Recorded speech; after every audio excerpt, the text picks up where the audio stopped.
এই দেশে এক হাত কথা কইলে তার ব্যাখ্যা দিতে হয় 12 হাত। সে ব্যাখ্যার আরো ব্যাখ্যা দিতে দিতে কথাটাই হারায় যায়। এই জন্যই ভানু বন্দ্যোপাধ্যায় বলছিলেন, তাইলে হালার যুদ্ধেই যাবো না।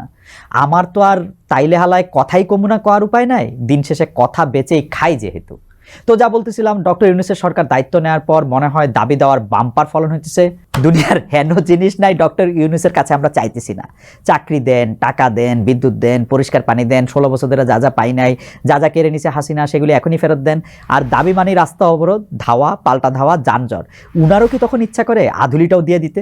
ফেসবুকে মারিনা ইয়াসমিন লিখেছেন, যাদের যত দাবি দেওয়া সবকিছু জানানোর জন্য, প্রতিবাদের জন্য, মিছিল সমাবেশের জন্য দুই একটা বা বেশ কয়েকটা জায়গা সুনির্দিষ্ট করে দেওয়া যায় না?